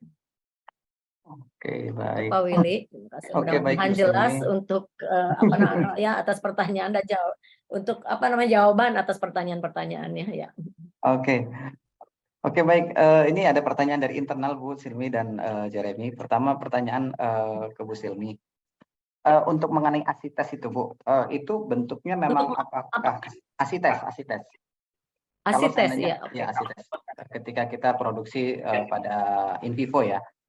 Nah, itu ASITES itu apakah memang dia efek dari invasinya atau memang bagian itu memang ada di animal tersebut? Jadi kalau untuk in vivo dengan produksi ASITES, karena yang disuntikan itu tumor ya. Jadi misalnya dia bisa di situ terbentuk ya, dan dia menggunakan sekresi cairan. Nah, disitulah yang keluar adalah monoklonal antibodinya. Nah, di situ yang kita ambil cairan tersebut. Ya memang sama mencetnya juga biopsi dan dia bisa berespon terhadap injeksi dari hibridoma itu sendiri yang dimasukkan. Gitu. Oke, baik. Oke, pertanyaan terakhir ini pertanyaan untuk Jeremy. So for Jeremy, this is a question. So in terms of time, how long time needed for selection and cloning using semi-solid medium versus limited dilution? Maybe you can elaborate again about this. And what about the medium consumption comparison? Okay, sure. Could I share my slides again? Okay, sure. Yeah, are you able to see my screen? Yes. Okay, just a quick one. Yeah. So if you look at this diagram, you can see here. So limiting dilution, right? Okay, you might take up to 31 days, as you see here, because of the subcloning that you need to do. Okay, the multiple subcloning steps. Depending on after subcloning, are you able to get the single population of hybridoma, okay, to achieve that monoclonality that you're looking for. But for semi-solid cloning, you could actually achieve that in 21 days, because as I've shown in my previous slide, in a single step of selection and cloning, you could actually have a very high probability of getting the monoclonal population of the hybridomas. So how much media you use really depends on how much cells you have. So for 100 mm dish, okay, we recommend plating 9.5 ml of total media, as you can see here, okay? 9.5. So the bottle that we offer for the semi-solid cloning media has 90 ml, okay? You need to top up 10 ml. What is in the 10 ml would be your cells and your additives and your selective agent. Because selective agent, it might or might not be necessary, because if you are using the hybridoma kit, it already has the head selection media, okay? So you just need to top up 10 ml with your cells and additives, okay? And then from that is 100 ml, right? So for the 100 ml, you can actually plate 10 dishes of the 100 mm dishes, okay? Then, but if you want something that is shorter, as you can see here, we also have derived a new 96-well protocol. So instead of plating on the 10 mm dish, you plate on the 96-well plate, okay? And then you incubate, and then after you incubate, you can actually take it out. You can put medium E on top of the semi-solid. Yeah, and then you incubate again, then you harvest the supernatant for testing. So with this protocol, you can actually shorten it further to even like 14 days, okay? And to understand how you could work on the 96 well protocol, I highly recommend that you watch the videos on our website, because I think a video will give you a better visualization of how the entire process is being conducted. Okay, so I hope that answers your question, and thank you for that. Oke, Jeremy, thank you very much for the explanation. Oke, Bapak Ibu, ini nanti materinya akan kami share ya, terutama yang dari Jeremy. Bu Silmi nanti izin dulu. Oke, selanjutnya, next, there is a question for Jeremy from Reni, Ibu Reni. So Jeremy, do you have important recommendation in choosing a cloning kit? So, okay, sorry. I think it'd be easier for me to share my screen again. Yeah, so I'll just share my screen quickly. So for the hybridoma generation, if you are working on hybridoma generation, and if you're considering the semi-solid media to replace your limiting dilution method, okay, then I would recommend you use medium D. Okay, medium D. Okay, in this table, medium D. Okay, medium D has the head selection media already. Okay, but if you're not using the head method to select your hybridoma, you can actually use medium D without head. Okay, so this media you can add in your own selective agent. Okay, then that is for hybridoma. Okay, but for CHO cell selection, okay, we have a few types. Okay, so as I highlighted here, depending on what you're looking at, okay, the most robust and best performing will be the clonal cell TCS. It contains serum, okay, and then followed by the animal component free, and then followed by the chemically defined semi-solid media, okay. But if you want something that's more defined, then I recommend you go with this clonal cell CHO CD, okay, media. Okay, but for TCS, this contains serum, right? So this media is actually quite good. Apart from using on CHO, we actually have a lot of customers who use it for other cell line selection. Like for example, if you're not working on CHO, you're using HEK cells or HEK or other cell types, CHO has been shown to help to select like this single population of these transfected cells in other cell types. Then I like to highlight on flex. Okay, clonal cell flex. What is clonal cell flex? Clonal cell flex allows you to use your medium of choice. Okay, so if you're not using a culture medium that we are offering or anything that's in the market, you can actually get clonal cell flex. Clonal cell flex contains double the amount of the metacellulose component. So you just need to top up two times of your media. Okay, so for example, 50 ml of clonal cell flex plus 50 ml of your culture media, but your 50 ml of culture media must be 2 times the usual concentration. Okay, so when you put this 2 times media into this clonal cell flex, you then dilute it down to 1 time. Okay, but it still gives you the viscosity that is needed for semi-solid cloning. Okay, so clonal cell flex is good for customizing if you have your own media that you need to use, but you want to make it semi-solid. Okay, just need to add 2 times of your culture media. So I hope that helps to explain like how you should select your cloning media if you're working on hybridoma or CHO cell. Okay. Yeah. Okay, thank you very much, Jeremy, for the explanation. So, Bapak Ibu sekalian, sepertinya pertanyaan sudah semua dijawab. Kalau seandainya ada pertanyaan tambahan, silahkan jangan sungkan untuk kontak, bisa langsung ke Ibu Silmi atau Jeremy, atau bisa melalui kami. Nanti kami bisa bantu tanyakan untuk topik ini. Dan sekali lagi mengingatkan, untuk file presentasi nanti akan kami share, dan di sana ada banyak informasi video, kemudian ada poster, ada brosur, technical guidance itu ada di dalamnya. Jadi silahkan nanti dicek kembali. Dan apabila ada misalkan membutuhkan poster dalam bentuk print out, boleh request ke kami, nanti kami akan kirimkan. Baik, mungkin untuk webinar kali ini cukup sampai di sini karena memang waktu juga sudah ternyata hampir jam 12, jadi sudah lewat ya dari jadwalnya. Sekali lagi kami ucapkan terima kasih kepada Ibu Silmi. Thank you very much, Jeremy, for the presentations. Dan terima kasih juga kepada Bapak Ibu semua peserta yang telah hadir menyempatkan waktu pada acara webinar kami. Mungkin kami sebagai penyelenggara mohon maaf apabila banyak kekurangan, banyak ketidaksempurnaannya dalam penyelenggaraan ini. Insya Allah kita akan bertemu lagi di acara webinar kami selanjutnya. Salam sehat, semoga kita selalu bisa mengerjakan dengan baik lah intinya. Oke, baik, mungkin itu saja dari kami. Sekali lagi terima kasih. Kami tutup. Assalamualaikum warahmatullahi wabarakatuh. Waalaikumsalam warahmatullahi wabarakatuh. Okay, thank you. Terima kasih. Thank you, Jeremy. Yeah, thank you everyone. Yeah. Bye. Terima kasih Pak Willy, Pak Heri, Pak Waldi. Terima kasih Bu Silmi.